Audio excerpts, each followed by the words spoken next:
Gostaria de perguntar à igreja: é possível ser feliz nos dias de hoje? Sim. Mesmo diante de tanta dor, de tanta crise, de tanta dificuldade, de tanta disputa política, de tanta violência, de tanta maldade. Ontem mesmo ouvimos a notícia de que uma bala perdida matou 2 crianças, uma com 7 e outra com 5 anos. Também ontem a notícia de um policial que, no exercício das suas funções, foi vítima de homicídio. Notícia de fome, notícia de tristeza, notícia de miséria. O Covid ceifando vidas, famílias e mais famílias enlutadas. Ainda assim, perguntamos: é possível ser feliz nos dias de hoje? Em 1960, uma dupla de poetas, que ficou muito famosa, compôs uma música, e a música se chamava A Felicidade. E ela começava assim: tristeza não tem fim, felicidade sim. A felicidade é como a pluma que o vento vai levando pelo ar. Voa tão leve, mas tem a vida breve. Precisa que haja vento sem parar. Essa visão do mundo é uma visão real. Ela é verdadeira, porque o mundo jaz no maligno. O inimigo de nossas almas, que é inimigo de Deus, ele mata ou procura matar a alegria das pessoas. Então, para o poeta, ele estava retratando uma realidade do mundo. Por quê? Porque para ele e para a visão do mundo, a alegria e a felicidade, elas são efêmeras, elas são passageiras. Quantas vezes elas andam lado a lado? A pessoa ficou feliz porque conseguiu um emprego. Mas 2, 3 dias depois que está trabalhando, o rádio avisa que a crise econômica pode fechar muitas empresas, e aí ele vai ficar triste, agoniado, angustiado, porque ele pode perder o emprego. Muitos fazem um sacrifício danado e se formam, mas não têm emprego. Então ele tem a alegria da formatura, mas no dia seguinte tem a tristeza da falta de oportunidade. Muitos casam sonhando com uma relação duradoura, mas o seu cônjuge, por uma razão ou por outra, o abandona. E há tristeza, há dor, há sofrimento. Realmente, essa pergunta, ela nos traz muitas vezes a preocupação. Mas como alguém aqui já respondeu, e não foram nenhum nem dois, foram bastante pessoas, é possível sim o homem ser feliz. É possível. E isto é possível porque Jesus nos mostra essa possibilidade. Convido os irmãos para abrirem suas Bíblias no Evangelho segundo Mateus, capítulo 5, versículos 3 a 12. Mateus, capítulo 5, versículos 3 a 12.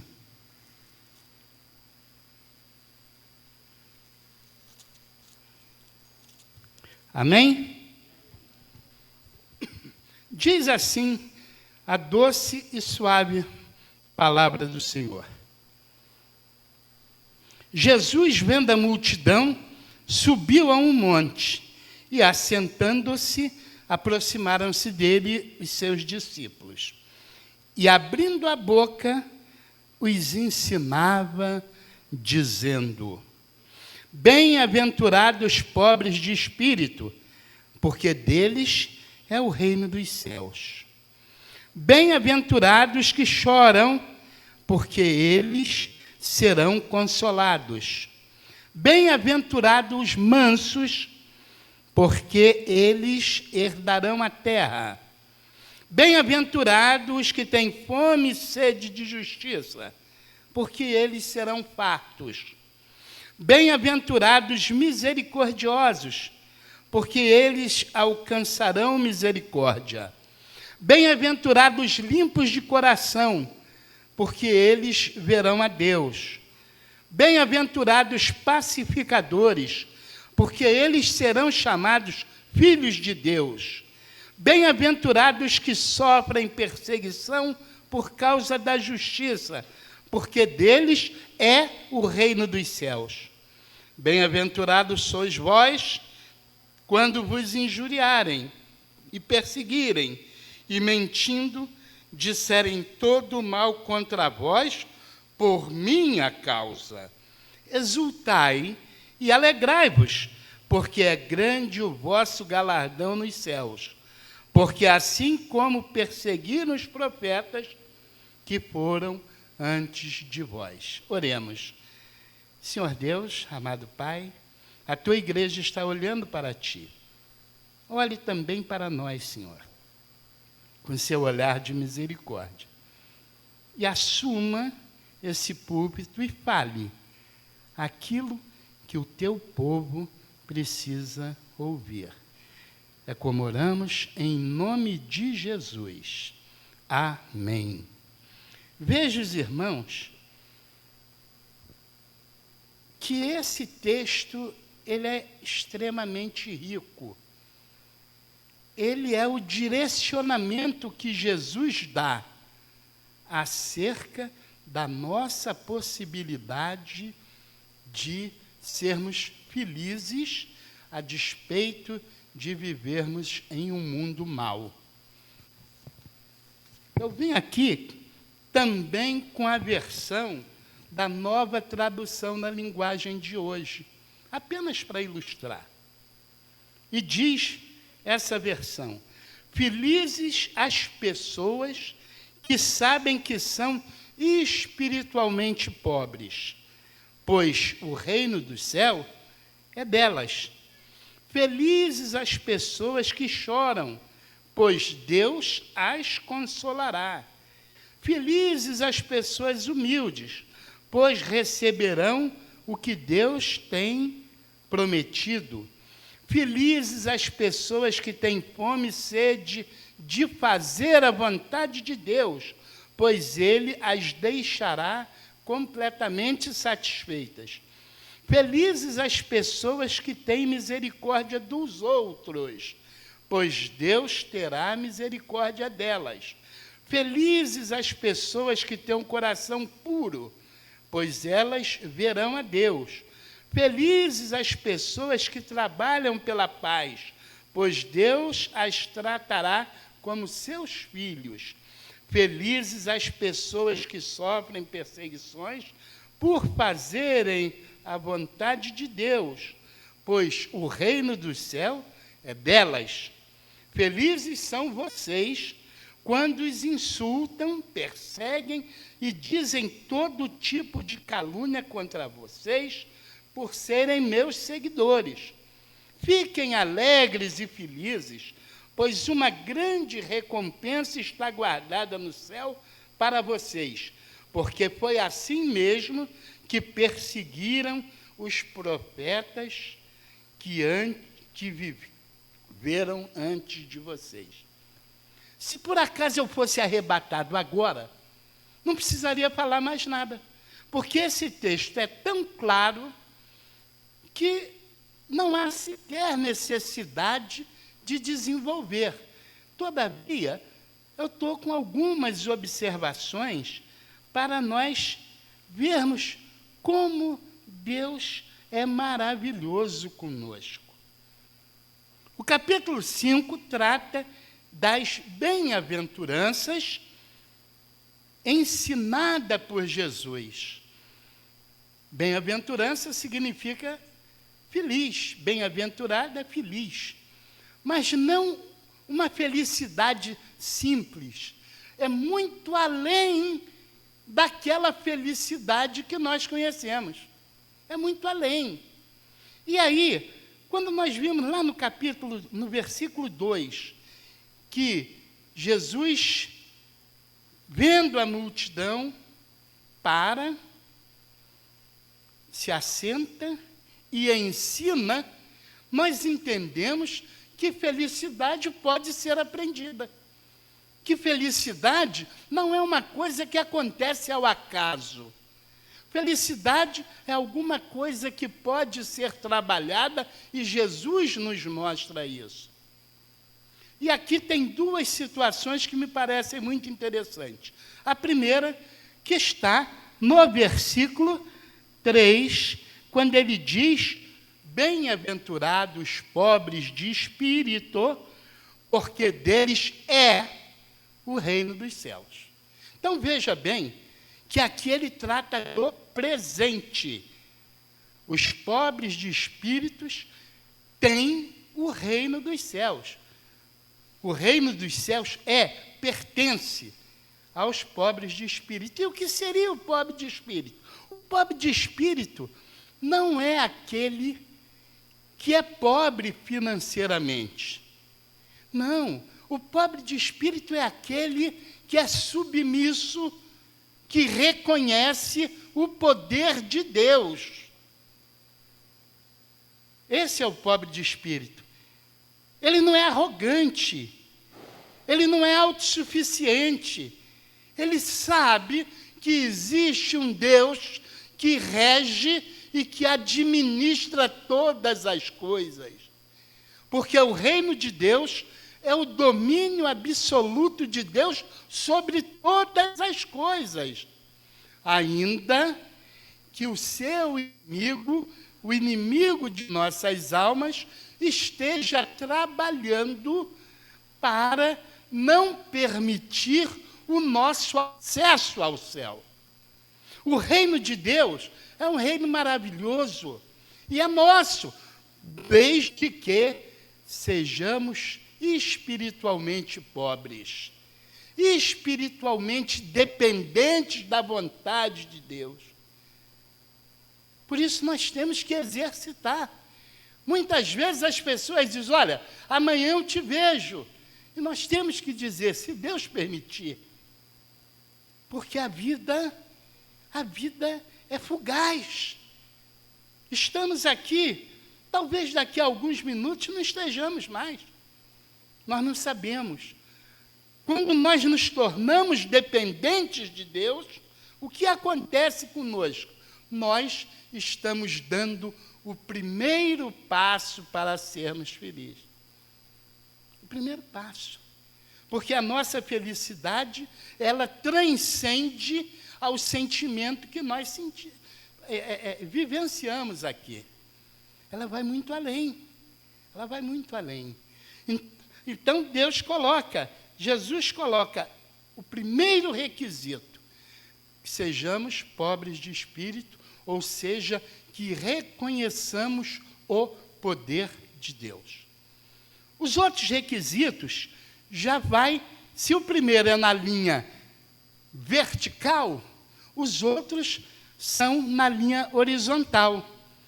O versículo 4 vai nos dizer: bem-aventurados que choram, porque eles serão consolados.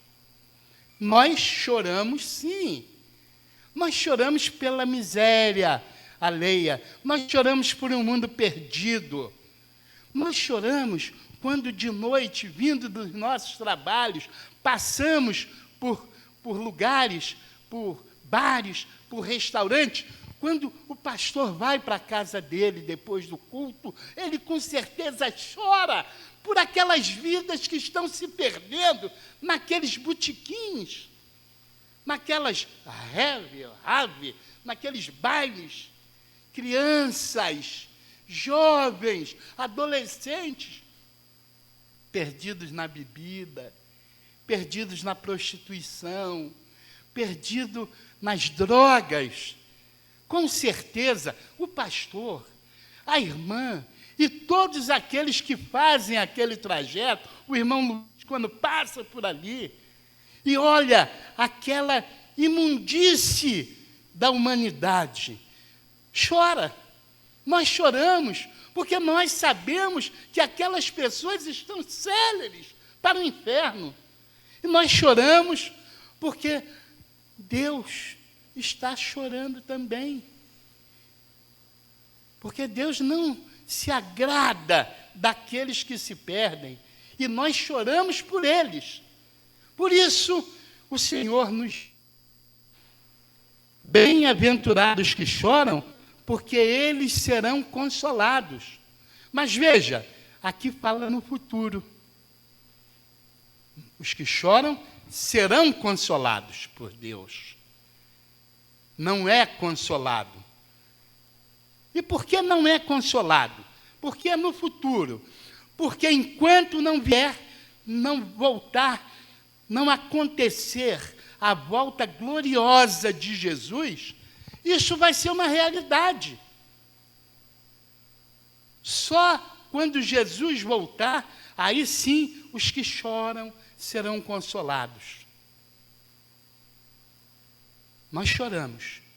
E a promessa é que seremos consolados.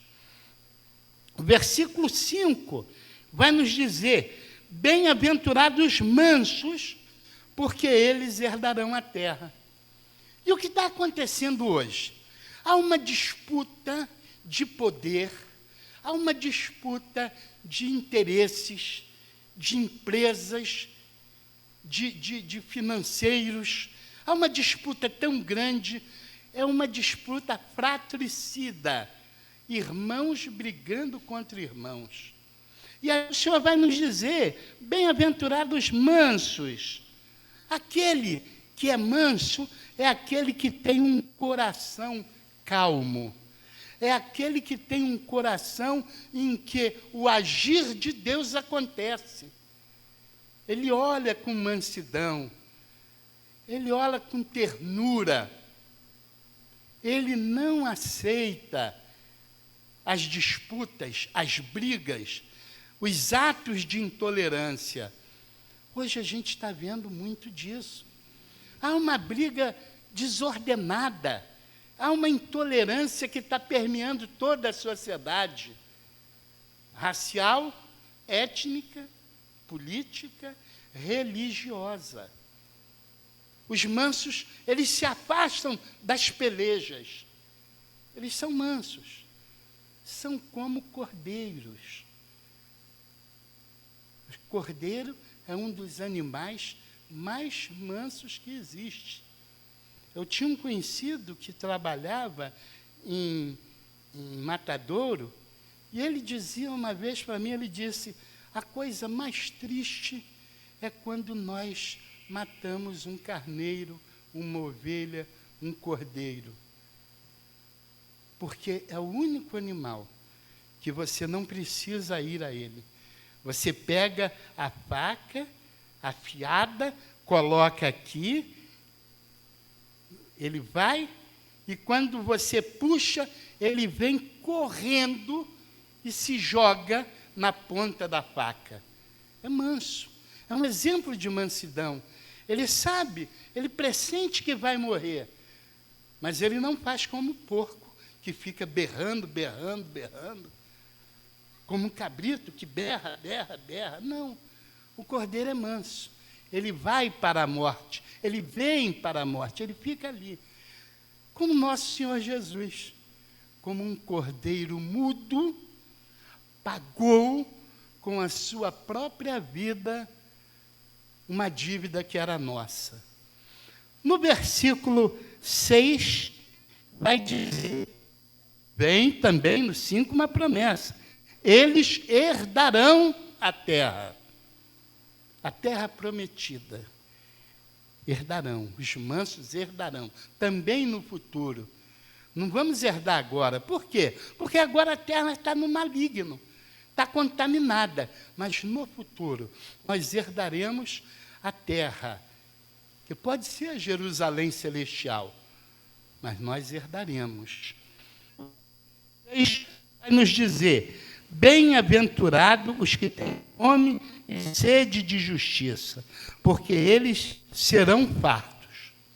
E aí, a gente fica pensando, que justiça?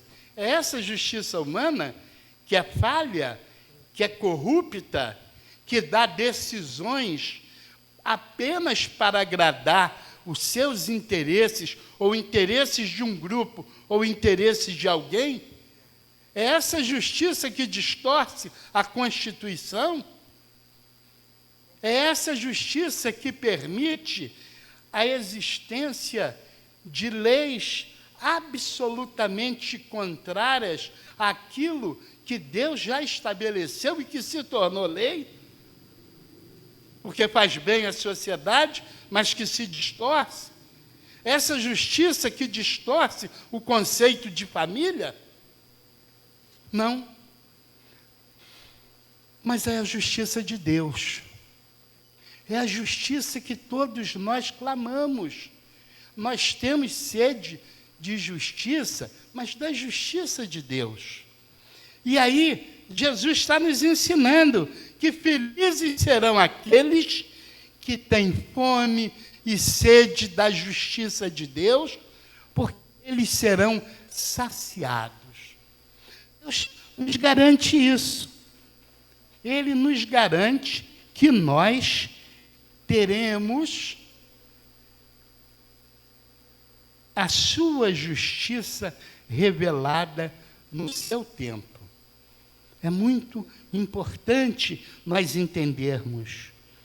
Também vai falar sobre bem-aventurado os misericordiosos, porque eles alcançarão misericórdia. Misericórdia é dor profunda. Misericórdia do coração, dor profunda no coração.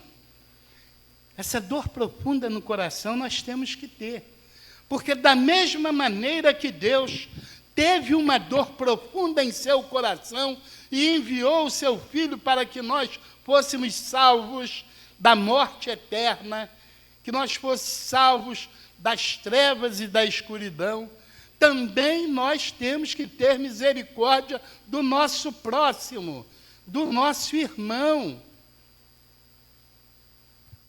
das pessoas. Ainda que não possamos resolver-lhes os problemas.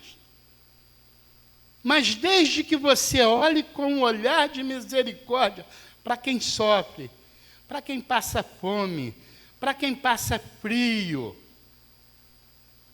desde quando o seu coração sente esse sentimento, você teve misericórdia.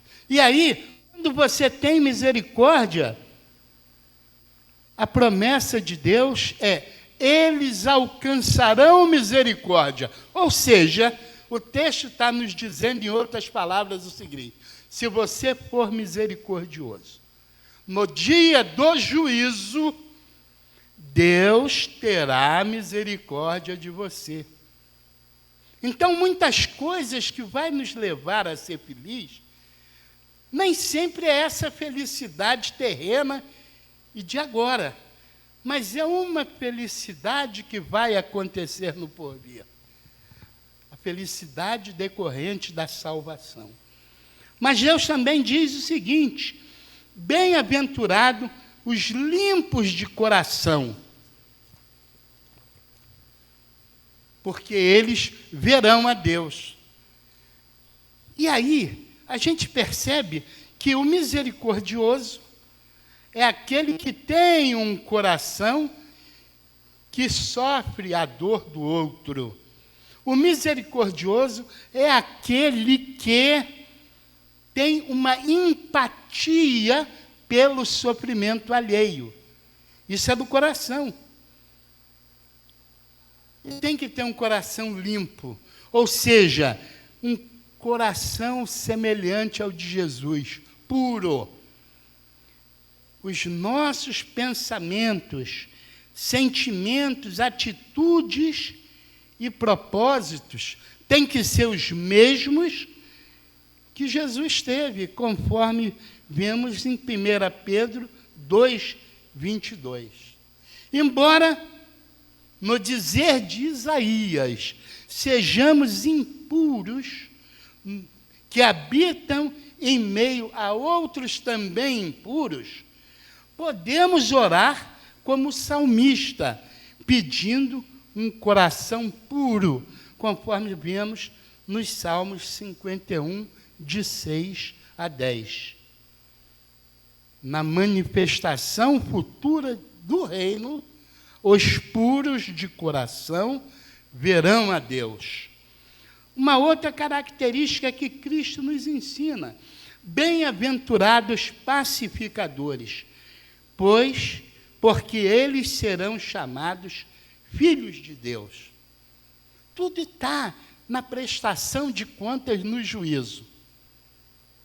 Se você for um pacificador, mas não da turma do deixa disso, que segura o adversário para que o amigo deixa disso, deixa e segura para o outro ir batendo. Não, pacificador mesmo, aquele que intercede, que diz: parem com isso, há um Deus que vai nos punir, parem com isso, aceitem Jesus, saia dessa vida de tristeza. Pacificador, aqueles que no exercício de sua função, eles não maltratam, eles não agridem, mas ao contrário, eles só pregam coisas boas. Esses são felizes também. E eles terão como prêmio serem chamados de filhos de Deus. E por que o pacificador será chamado de filho de Deus?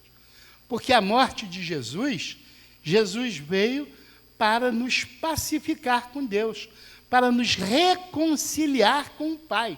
E porque Ele veio para nos reconciliar com o Pai, nós nos tornamos, pela morte vicária de Jesus, filhos de Deus, os que o aceitam, lógico.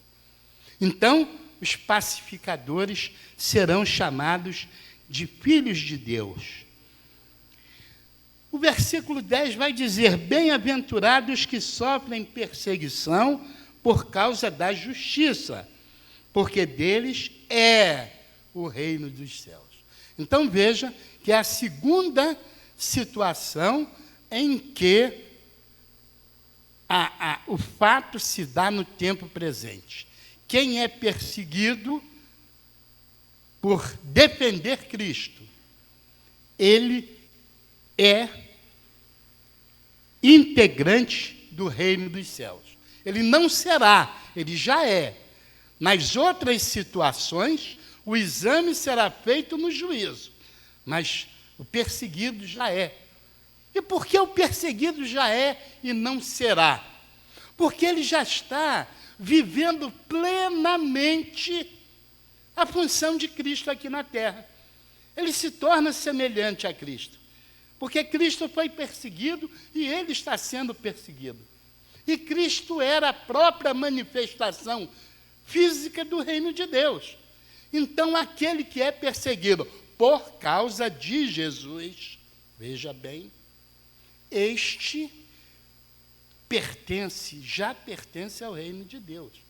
E é interessante a gente observar que nem todo mundo que é perseguido o é por causa de Jesus.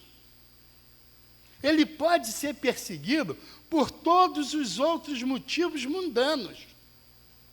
Todavia, só aqueles que são perseguidos por causa de Jesus, a eles já pertencem o reino de Deus. Eles já estão integrados no reino de Deus.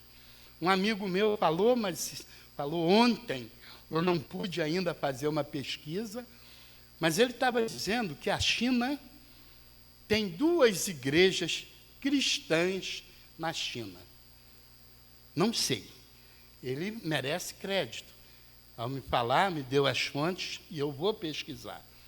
A primeira igreja é a igreja oficial.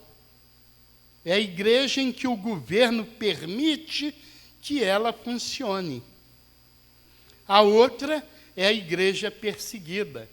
É a igreja em que o governo comunista chinês caça e mata e destrói os seus seguidores. E ele me falou um dos maiores absurdos. Ele diz que na igreja oficial, eles alteraram a Bíblia. E ele citou, Roberto, o caso relatado por Jesus da mulher adúltera, eles chegaram ao absurdo de mudar a redação e dizer que todos foram embora e que Jesus apedrejou a mulher. Evidentemente, é uma forma de perseguir o Evangelho. Jesus nos alertou que haveriam falsos evangelhos. E o governo, para controlar o povo, faz um evangelho distorcido para que o povo tenha ódio de Jesus, para que o povo não o siga. E cria com isso uma discordância enorme para aqueles que realmente seguem o verdadeiro evangelho. Isso é perseguição. E esses, os perseguidos, deles é o reino dos céus. E aí, Jesus vai dizer, de uma forma categórica, no versículo 11, bem-aventurados sois vós, quando vos injuriarem e perseguirem, e mentindo disserem todo o mal contra vós por minha causa. Veja que parece que é o mesmo versículo, mas não é. O primeiro vai falar, o 10, bem-aventurados que sofrem perseguição. O segundo vai dizer, o 11 vai dizer, bem-aventurados sois vós, quando vos injuriar e perseguir e mentindo, disserem todo o mal contra vós por minha causa. Por que círculos que aparentemente têm o mesmo sentido, eles não têm? Porque aqui já é a concretização do período da tribulação. Nós, irmãos, temos que ter consciência de uma coisa. Nós temos que ficar muito firmes na nossa fé, porque muito brevemente vão surgir contra nós processos, vão surgir contra nós prisões, por pregarmos o Evangelho. Nós temos que ter consciência disso. E nós temos que nos fortalecer em Jesus para que nós possamos resistir. Nós vamos ser presos, sim. As leis que estão sendo criadas têm esse propósito. As leis que defendem a homofobia, as leis que defendem a prostituição, o aborto, elas vão atingir profundamente o povo de Deus. Porque vão passar. Nós oramos, talvez de forma equivocada, nós oramos para isso não acontecer, mas a abominação vai chegar.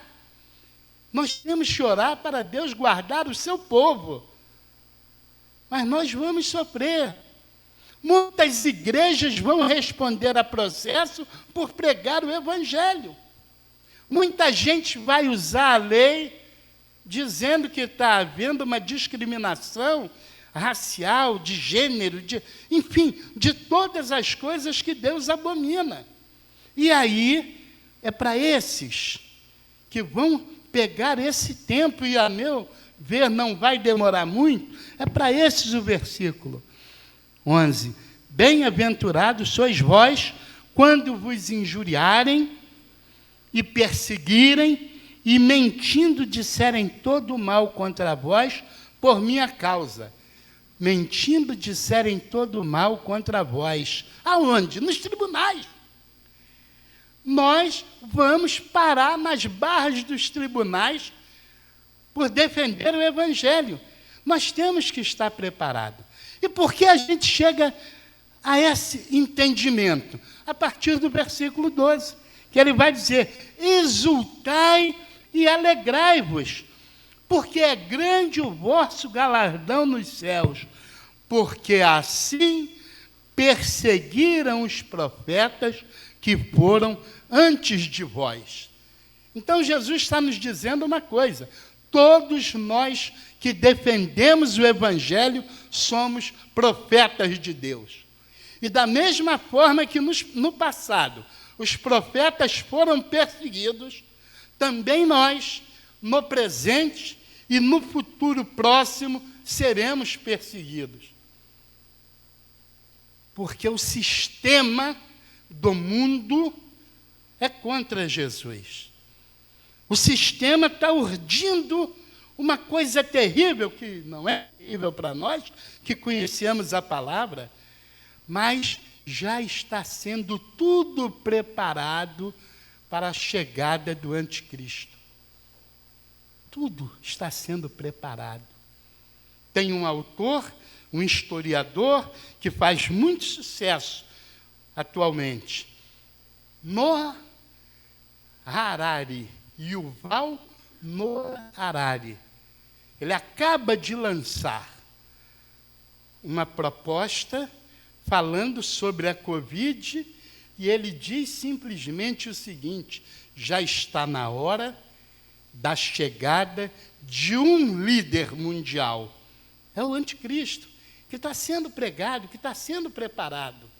Então, nós temos que estar atentos, porque, a despeito de tudo isso, Jesus diz que nós podemos ser felizes. Sim, eu creio nisso, como os irmãos aqui disseram que sim. Não uma felicidade que o mundo dá. Não uma felicidade que a gente às vezes vê nas televisões de mulheres e homens abrindo a bocarra numa gargalhada estridente, como se estivessem felizes. Mas dentro de suas almas, talvez a mais profunda tristeza, porque não estão com Deus. Não é essa gargalhada que nós estamos vendo nos bares, nos bailes, nas aglomerações. Porque nós podemos estar felizes, sim, no silêncio, porque Deus está no nosso coração. E se Deus está no nosso coração, não há motivo para ficarmos tristes. Nós somos bem. Irmãos, Jesus falou: vocês são felizes, porque vocês têm a mim, a Jesus. Nós somos felizes, sim.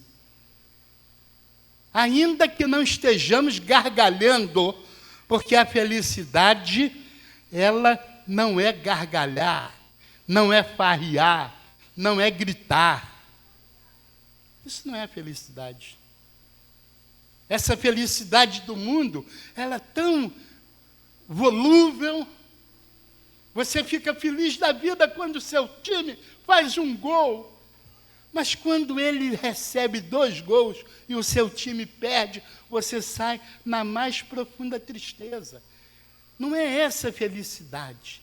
É a felicidade de ter Jesus no seu coração. É a felicidade de saber que você tem um Deus que cuida de você. É a felicidade que nós ouvimos de manhã com os vários depoimentos, ou melhor, com os vários testemunhos do agir de Deus em nossas vidas. Isso nos faz feliz, verdadeiramente feliz. E o versículo 12 vai falar na recompensa no céu. Então, significa que não é a vitória terrena que vai pautar a nossa vida com Jesus. É importante vencermos também no mundo? Sim. Mas mais importante é fazer como Jesus, vencer o mundo. Muito bem, já chegando ao final. Chegamos, portanto, à conclusão que é possível ser feliz mesmo nos dias de hoje, mesmo nesse tempo presente tão conturbado. Basta observarmos os critérios que Jesus nos ensinou e adotá-los. O primeiro, ser pobre de espírito, que traduz-se como amar a Deus sobre todas as coisas e depositar em suas mãos todos os nossos anseios e angústias. Isso se chama confiança. Se nós confiamos em Deus, nós somos felizes. Segundo, vivermos de forma ética, ética cristã, em que a prioridade é o próximo, é o outro. A prioridade não somos nós, a prioridade é o outro. É o necessitado, é o nosso irmão, que muitas vezes precisa de um abraço, que nos tempos pandêmicos fica difícil, mas um telefonema, um contato, a demonstração de uma preocupação, isso nos torna felizes. E aí, eu fiquei muito feliz, pastor e irmãos, quando João fez uma referência, e que está aqui, e eu vou pedir aos irmãos que leiam e orem essa oração que nós temos que aprender com Abacuque. Abacuque, capítulo 3, versículos 17 e 18, que nos diz assim: porquanto, ainda que a figueira não floresça, nem haja fruto na vide, o produto da oliveira minta, e os campos não produzam mantimentos, as ovelhas da malhada sejam arrebatadas, e nos currais não haja vacas. Todavia, eu me alegrarei no Senhor, exultarei o Deus da minha salvação. Essa felicidade almejada, irmão, só é possível aos que antes de qualquer coisa aceitem o Senhor Jesus como Senhor e Salvador de suas vidas. Esta é a hora desta aceitação. Deus abençoe a todos. Devolvo a palavra ao pastor.